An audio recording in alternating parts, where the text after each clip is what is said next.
morning guys. Bagong pasyente guys. Rice cooker na Eureka. Automatic rice cooker. Ang problem niya is no power. Bago pa lang daw, wala pa isang buwan. Wala nang power, sabihin nag-overheat siya. At tingnan natin kung bakit, kung ano problema, ha. Ito mga sakit ng mga ano ngayon. Rice cooker. Halos lahat ng appliances na umiinit. Yan ang problema lagi. Ay, saksak natin guys. Ayan, nakasaksak na. So, tingnan natin. Walang ilaw. Yan, di siya nailaw.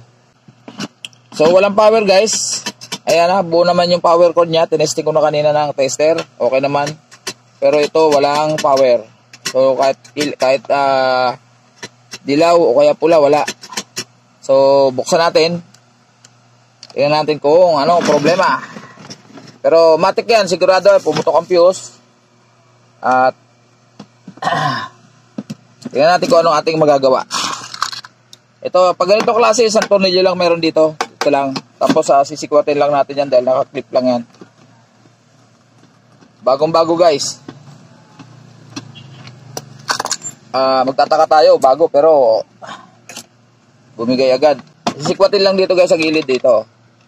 Ganyan, tapos ganyan na yan, iangat mo lang. Tapos, syempre, natang ganon. Yan. Tapos may wire yan. Dandahan lang. May wire yan doon. Ganyan. So, ito yung thermal fuse niya guys, to. To. Nakakunik doon sa saksakan. Ang gamit ko ngayon ay digital. Pwede rin analog. Continuity check lang naman. Ayan o. Tumutunog. Ayan o. So, pag tester natin itong fuse, ito kasi yung fuse. Ito, galing sa line 1, pumasok dito. So, kailangan tutunog yan kung buo. Pag hindi tumunog, sabihin busted yung fuse. So, kahit di nyo na makita yung tester, marinig nyo na, tutunog yan kung buo. Ayan. So, yung isang probe test dun sa kabila. Yan. Tapos dito. O, so, walang tunog. Sabihin, busted yung fuse. So, tanggalin natin ang fuse para makita natin ang maayos.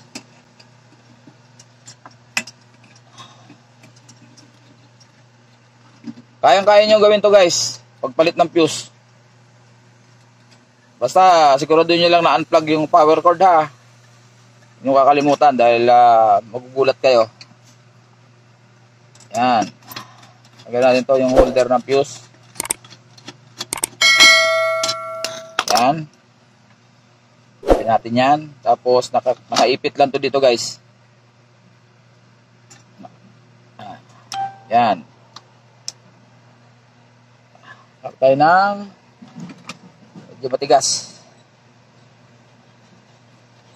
Yun. Ayan, nakaipit lang siya guys to. Tabi natin yan. Tapos ito guys, tatanggalin natin to rito para madali. Pwede rin hindi kung kayang sikwatin ng Phillips screw. So hindi kaya, ayun kaya. Yan. Diyan lang yan sa line 1.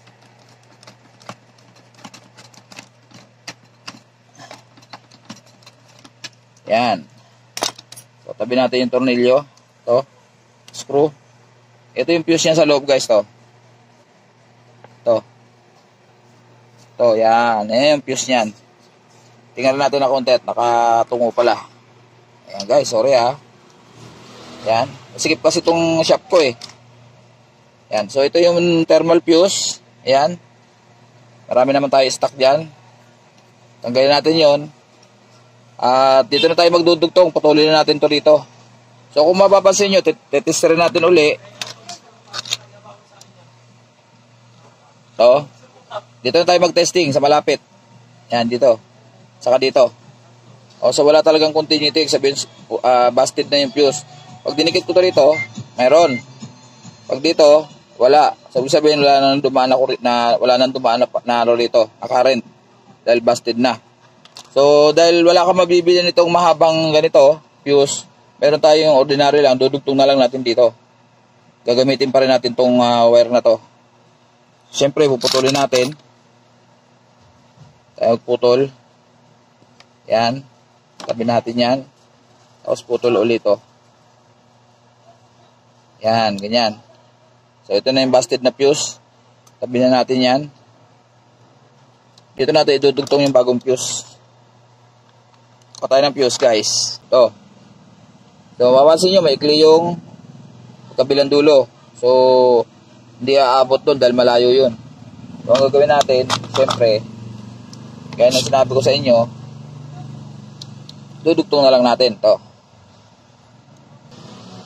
Yan, hindi kita. Yan. Yan. Pilipit ng ganon. Siguraduhin lang natin na maigpit. Yan, kita ba? Tapos puputulin natin to kabilang dulo. To. Yung sobra. Yan. Tapos babalutan natin ang insulator. Babalik natin yung insulator kaya tinanggal natin. Yan. So okay na siya, guys. Ayan o. Yan. Pitin nyo sa kabila ng plies para ma-twist ng maayos. Para siguradong mahigpit. Hindi pwedeng maluwag to, guys, dahil mag-iinit siya. Yan. So tanggalin natin yung dulo uli. Yan. Tapos balututin natin to para suwabe yung pagpasok ng insulator. Yan. Ayun. Plies uli para sure.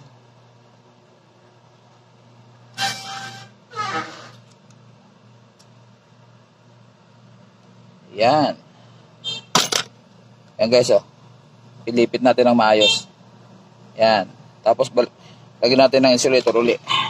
So magpapalit siguro tayo. Pero try muna natin. Wala, masikip, di kaya. So meron tayong mataba dito, mas mataba dito na insulator. Yan. Ito. Yan. Taba ng konti. Papasok natin to dito. Sana kasya na. Ayun.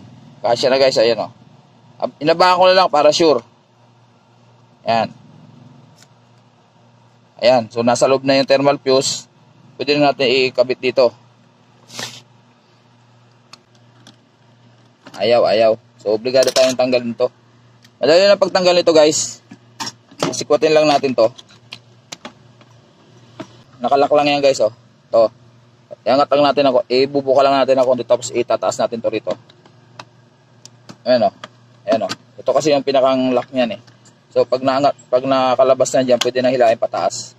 Para mas madali maglagay ng yung dulo ng fuse. Para mas madali. Kita ba? Yan. Uy. Sala. Yun. Shoot. Kaloy. Ito, ingat ang pag-ano nito. May technique dito para kasi pag pinersa natin, napuputol to, nababasag dahil malutong yan, guys. Yan. Taas natin na konti. Yan. Malutong tong socket na to. So, kailangan may technique dito na medyo parang alalay na bigla. Ganun, alalay na bigla, no? So, tinanggal natin ang paganyan. Babalik din natin. Tutulak lang natin pababayan, guys. So, ganyan, no? Isalpak dito yung kanal niya. Pag naiporma na natin yan dyan, ipupus lang natin. Ayan, o. Yun. Okay na, nakalak na siya. So, bago natin to ikabit dito, pwede na pala, i-diretso na natin.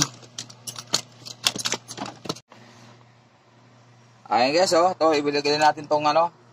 Siyempre, isama natin sa thermal fuse tong puti na to para sa ilaw to, sa light indicator ng cook. Ipit natin dyan. Isang tornilyo lang, 2 wire. Yan. May coding naman, oh. Puti dito, puti din to. Kasi hindi naman natin ito ginalaw, so doon talaga nakakabit yun. Hindi natin ito ginalaw kanina, wala naman ibang pagtutornilyo kundi dito. Tsaka yung haba ng wire, ayan, oh.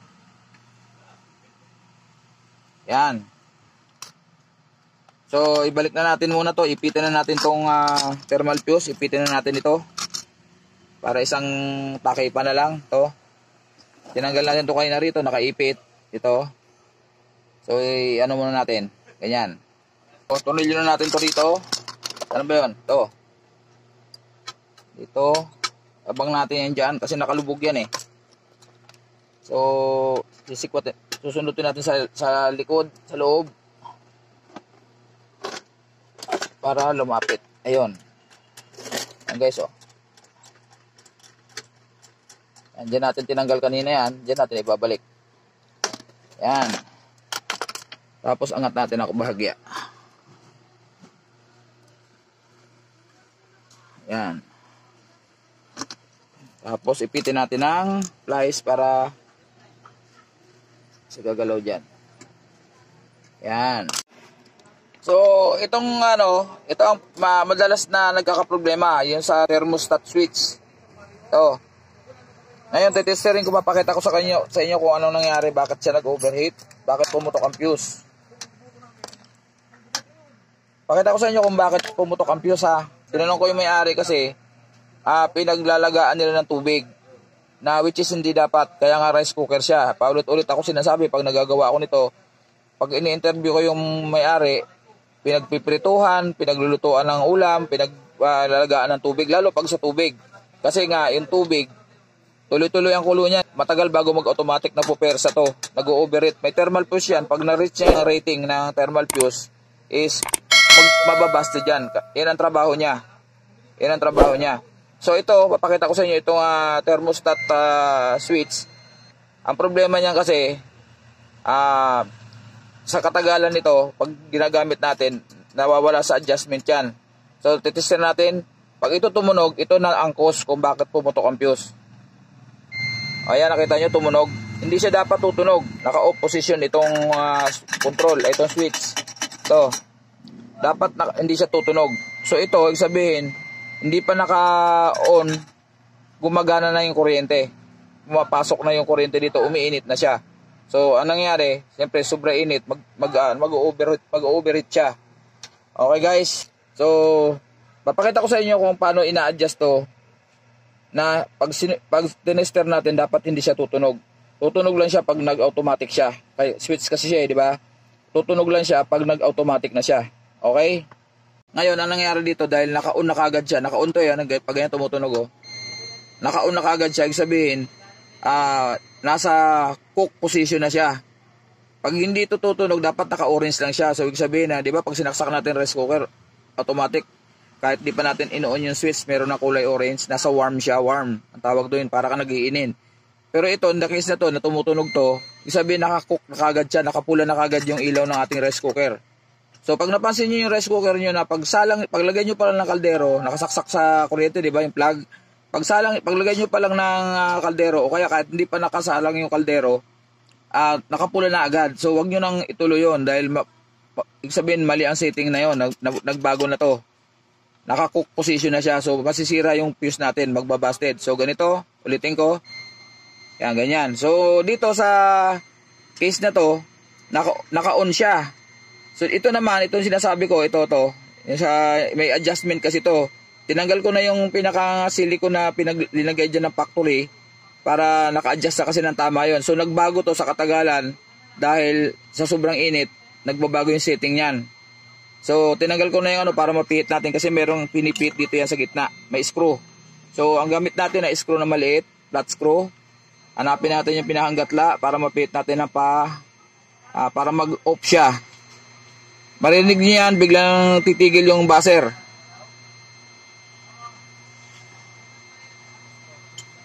Ayun, tumigil na. Babalik ko para marinig nyo yung talagatik. Ayun, tutunog. So, babalik ko uli. Nawala na.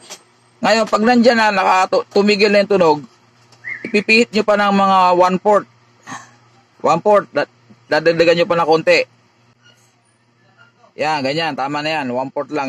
Yung buong cycle, yung buong ikot na 360, 1/4 lang doon ang idadagdag nyo para tama lang sa setting. Okay? So, mapapansin nyo, hindi na tumutunog. Diba? Hindi na tumutunog. Ibig sabihin, hindi na siya naka-cook. Naka-warm lang siya. Okay? Mahigpit naman yon kahit di mo nalagyan ng silicone. Mahigpit naman yon. Kaya, hindi naman siya yung pag nagalaw magbabago. Hindi naman. Kaya lang nagbabago yun dahil nagbabago yung setting dahil ito sa sobrang init napupersa tong thermal switch. Kaya yung mga ano niyan, yung mga pyesa niyan sa loob maninipis na na tanso, parang yero. Para madaling maintindihan. Para madaling maintindihan ng mga kagaya ko na hindi naman masyado sa technical niyan. Contact point kasi yan. Parang ganyan, oh. Pag gaya niya na hindi siya tumutunog, sabi nakaangat yung contact point niyan. Kaya tumutunog yung kanya dahil nakadikit na. So ibig sabihin naka-on na kagad yung cook niya, setting. So in-adjust ko, umangat ng konti yon. Yan. Kung hindi ko naman dinagdagan yun ng 1/4 na pag napihit, bali konting-konti lang yun, nakadikit pa rin, halos nakadikit, konting ano lang, bagoon na naman yun. So mali na naman ang setting, mag-overheat, puputok na naman yung fuse. So didagdagan ko ng 1/4 na pihit para umangat siya ng tama-tama lang. So ang nangyayari kasi dito, parang experience na lang kung paano mo isiset siya. Kasi ito talaga dapat to palit. 'Di ba? Wala tayong stock nito, bibili o order pa tayo. Kaya yun naman ang remedyo.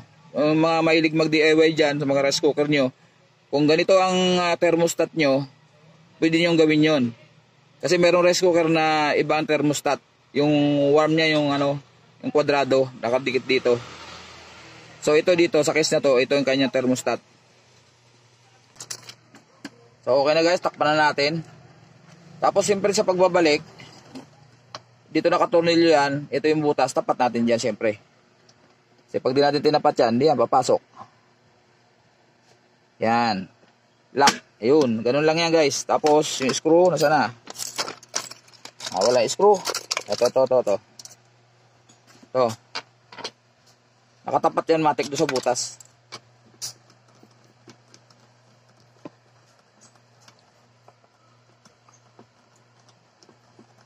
Yan. Okay, testing uli. Dito natin i-harap yung light indicator. Saksak natin guys. Yan. So, syempre, gaya na sinabi ko kanina, ginawa ko kanina, buksan natin to kasi wala yung kaldero. Angat natin to, tapos didiin natin to. Tapos, baba natin. Ayun, nakailaw na guys. O, ayan o. Kita ba? Ayan o. Pag binitawan ko, lilipat yung indicator sa warm. Ayun. Didiin sa loob, kaldero kunyari, tapos bababa to, lumipat sa pula. So, okay na siya guys. Yan, ganun lang kasimple yan guys. Hindi masyadong masailan. Okay na yung rice cooker ni customer. Eureka. Ilang liters ba to? At yan, isa pang tips. Susundin natin kung ilang litro ang nakadesign na kung gaano karaming bigas at saka tubig ang ilalagay natin. Kasi ito, pag dinamay natin ng tubig, hindi siya nakadesign do sa ganong karami. So, maaaring mag-overheat din uli. At saka, hanggat maaari, wag tayong pabago-bago ng klase ng bigas kasi may bigas na maalsa. Ibig sabihin, pag maalsa, mas maraming tubig ang kailangan. So, problema na naman tayo kasi matagal siya bago mag-automatic. So, yung init, sobra init nung pinakang plate niya, overheat, puputok na naman yung fuse. So, tip ko lang sa inyo, kung saan kayo nasanay dun sa bigas na linuluto nyo at okay na sa inyo yung okay naman yung bigas na hindi naman hilaw, hindi naman tututong.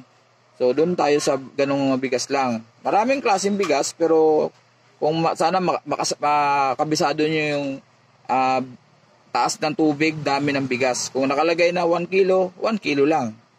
'Di ba? Yung iba kasi 1 kilo yung capacity ng rice cooker, may dumating na 2 bisita. Gawin mo sa kalahati. Andiyan si Juan, tsaka si Pedro. Kaya naman. Pero napupersa yung plate sa sobrang init, puputok yung thermal fuse. Okay? Maraming salamat. Sana katapano may natutunan tayo sa pag-repair ng rice cooker na nawala ng power. Okay, maraming salamat. God bless po sa ating lahat. Matsuki TV po. Please like, share, and subscribe sa aking munting channel. At para marami pa tayong video magagawa. At sa pakipindot na rin yung bell button. Pag may mga upload tayo ay masusundan nyo at manonotify kayo. Ayun, maraming salamat. God bless po sa ating lahat. Bye-bye!